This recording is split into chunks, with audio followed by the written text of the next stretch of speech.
you're a Chicago Bears fan, your happiest days are usually spent not celebrating a Super Bowl, but actually on the days where they fire your head coach and or GM. And as many of us know, we've been waiting on this moment for a long time because it signifies a new hope. So for me, today is Christmas, being able to celebrate the fact that the Bears might be able to trend up. Now, history says that we probably won't, but at least for this short moment in time, I do have a little bit of hope. So in today's video, we're gonna be breaking down the new money play that a lot of players are spamming out of the gun bunch. And this is something that complements the rest of the offense. And most importantly, we're going to talk about how to stop it. Let's go ahead and get into it. What is up, guys? Zan from the Madden YouTube channel. In today's video, we're going to be talking about mesh spot out of the gun bunch. Now, this is a play that's found in a bunch of different bunch offenses, pun intended. And the reason that this is a play that is so popular is that it's got a wheel to the running back and a wheel to the tight end. Now, if you guys have been playing any Madden 22, you guys know that basically the game is built on corners, posts, crossers, and wheels.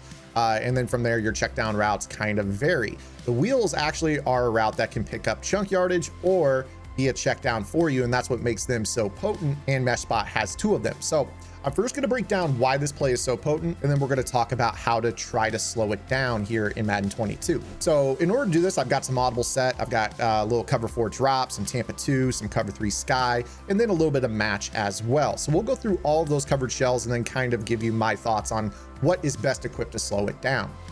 So let's take the field here, and most players are going to want to run their mesh spot with the running back to the short side of the field. So I'm going to put the ball on a hash mark like we normally would. You definitely need to lab your offensive setups on both hash marks, so that way you guys know whether or not it works differently running to the short side or the wide side. But with this play, what most players tend to do is they're going to put that B receiver on a flat, and then they're going to put the point man on a streak. The solo receiver in this particular play is going to run an out route.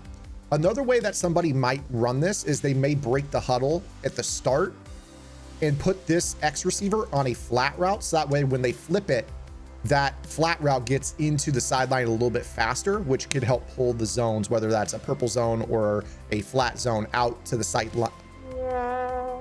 sideline sooner. And that really opens up the wheel for the running back. But when you take a look at how this play behaves, I kind of mentioned that this is like the delayed release tablet, that you might take a medication that, you know, starts to release a little bit more every 2 hours. This is kind of that delayed release tablet of Madden, meaning that you've got this streak route that serves as an immediate threat down the seam. If your opponent doesn't user it, you're probably going to end up throwing it in behind and then making this little catch. Obviously right there, Scotty Miller is short.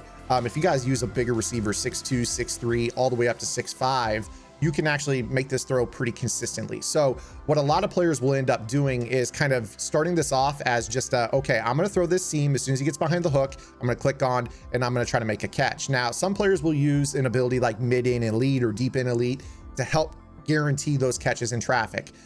If you don't, obviously your player has to be pretty open in order to make this work. Now, what's really, really tough about this is that one of the shades that a lot of players are going to use to counter some of these wheels, which we're going to cover in a moment, is a shade down. And what that is going to do is that's going to make this route open sooner. So when you shade down, it's kind of one of those damned if you do, damned if you don't type of situations. You're going to cover different things based off of how you shade. So in this example, I've been running nothing but cover 4. I think it would be important here maybe to go to a little cover 3. Pretty common theme between cover 4 drop and cover 3 sky, being that you have hook curls and curl flats. So really this is going to behave fairly the same fashion. You know, you're just going to have this seam route that's going to go off the line. You're going to pass lead this inside. Obviously Scotty Miller's dropped a couple here. You guys are going to want to put somebody that's a little bit taller and better catching traffic so they don't drop the ball here. So that's pretty key, obviously, is that first you basically have a seam route that your opponent must user. Then from there, life becomes really, really tough on the user because what they end up doing is giving up these wheel routes. So as you can imagine, if they are kind of lurking on one of the inside hook zones or the other, and they have to follow that seam, and I'm going to do this by manning up Jones to kind of mimic, this is now going to put you in a spot where then you turn your attention to the outside on the bunch side where you have the flat wheel combo. And it's basically the same route combo to the left side with the running back and the solo receiver. We're using the X receiver on a outside, you know, just a simple out route to kind of mimic what a flat would do. But as you recall in that setup that I gave you at the start. If you wanted to come out with this play where the bunch was to the short side, so you could put that X receiver on a flat first and then flip it, you basically end up with the same route combo on both sides of the field. And what that is going to effectively do is this B receiver as well as the X receiver against any cover 3 or cover 4 will take those purple zones, those curl flats, and move them out to the sideline, which is then going to open up the inside pass lead to the running back or to the tight end on the other side of the field. So now you have to user that streak down the seam, but you also have to user the running back and the tight end. So that becomes very, very problematic for a lot of defenders that want to play zone, especially if it's cover 3 or cover 4. So again, you kind of see here, you snap this ball. We're going to look at the tight end, let him hit that inside pass lead, catch it, and then you see that we're able to run it down the field and pick up massive yardage on such an easy check down. Can be real problematic, even more so if you start to use zone drops, because those players run immediately to a spot rather than covering the route combo and then flowing to the most likely threat to receive the ball. So a lot of zone drops have trouble with this type of play. So I've kind of shown this to you out of cover 3 and cover 4, or against cover 3 and cover 4. Now let's go ahead and try to run a little Tampa 2. If you guys are enjoying this free YouTube content, I would strongly urge you to go over to my strategy website. GridironGameplans.gg is your one-stop source for all things competitive Madden. Every week in our Vault Update, we take a look at the meta, or the most effective tactics available being used by pro players on the MCS circuit, breaking down not only how and why the pros do what they do, but most importantly, how you can counter those metas when you face them in online gameplay. On top of that, your subscription also includes any and every offensive and defensive game plan released on the website while your subscription is active, and access to our Discord server, where every single Wednesday, we have a live lab session covering the week's vault content and any questions you guys have about Madden. So make sure you guys head over to gridirongameplans.gg. $9.95 per month unlocks the entire website. Now, the thing with Tampa 2 is that, as we've talked about here on the channel, the vert hook is a good zone to kind of deal with some of those wheel routes to the tight end, but it's inconsistent, meaning that really the way that this is going to behave is you can still kind of read that vertical release on the seam. And if you think you have a squeeze, you throw that inside pass lead. And the other thing to kind of consider is that most players tend to kind of lurk in the middle of the field, and they aren't going to run all the way deep. So if they're kind of just hanging out shallow, you know, that seam is still there even against a cover 2. So when you're running this play against a cover 2, you kind of read it the same way. You kind of snap the ball, look for that crease in behind the hook, and if it's there, maybe it's an inside pass lead and ends up being a one-play touchdown if your opponent's not careful. So we've talked about seams against cover 2. We talked about the actual seam that gets better inside leverage just last week here on the channel. If you didn't watch that video, make sure you guys go do so. But then it puts them in a situation once again where, you know, that wheel route might be able to get open. So again, if we're running the cover 2, the thing that I really notice is that you kind of get this, again, we talk about the delayed release effect, where you can kind of run this little streak route and then maybe be patient and wait on the tight end. And you see right here that, you know, if you could throw that, if you get time, he ends up being wide open on the sideline as he clears that cover 2 zone.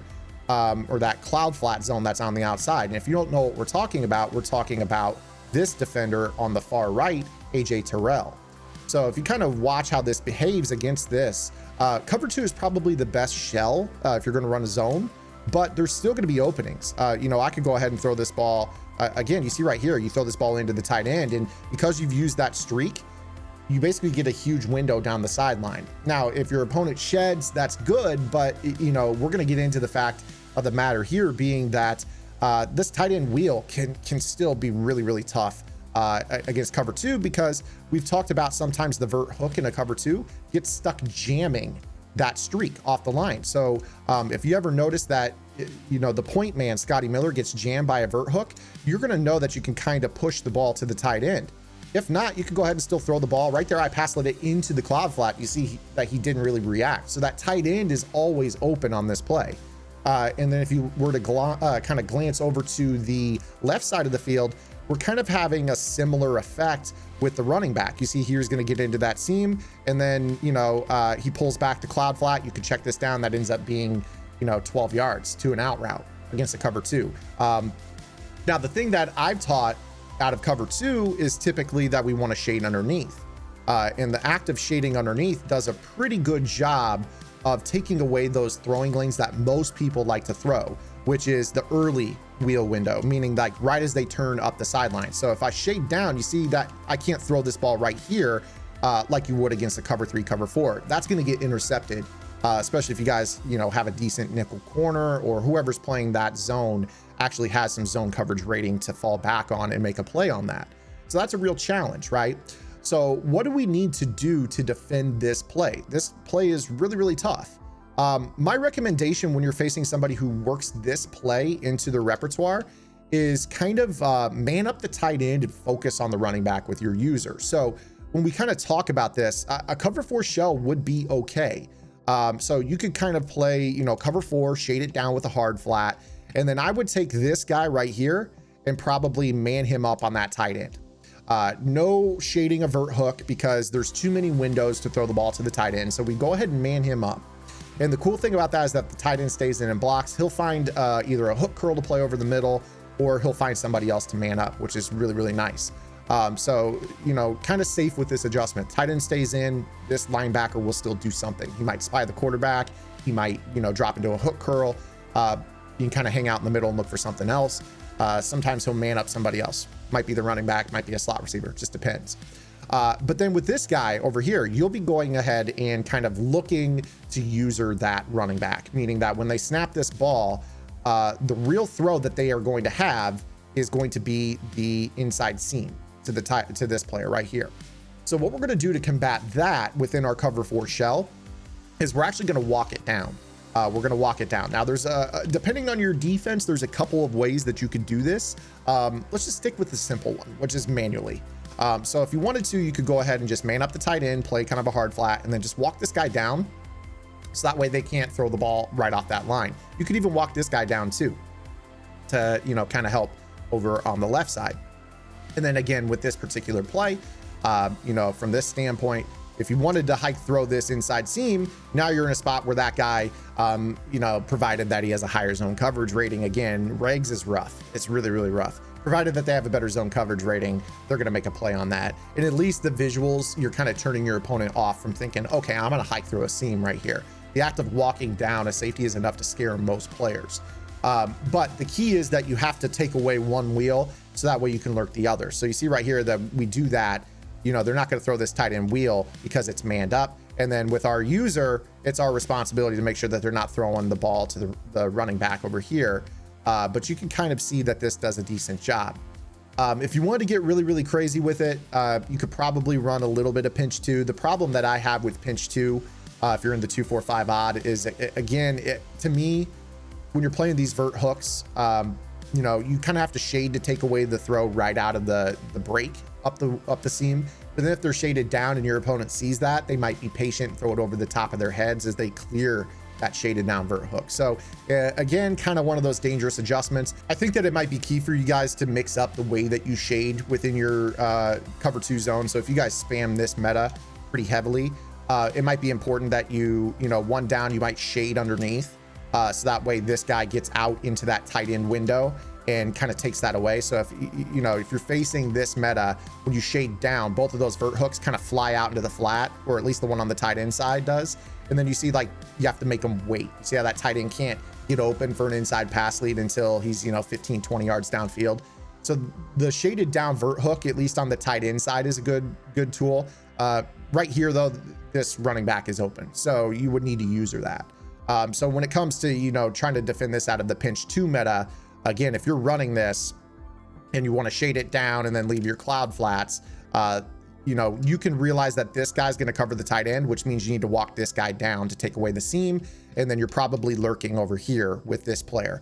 That way, when they run the same setup, which is this, they're going to be turned off of throwing the ball quick to the right bumper. The tight end will be covered, and then they're going to be looking at their running back. So when they snap that ball, you're going to be able to kind of user it. So if you want that set up for the pinch 2, again, all I did was I called that on auto flip. And what you're going to do is you're going to base align, you're going to press, you're going to shade your coverage down, which is going to change your soft squats into hard flats. From there, go ahead and put at least the bunch side corner back into a cloud flat. You can leave the hard flat on the solo receiver side if you want, because you're going to be over here usering. And of course, if they're throwing the seam religiously, walk your safety or safeties down in the box.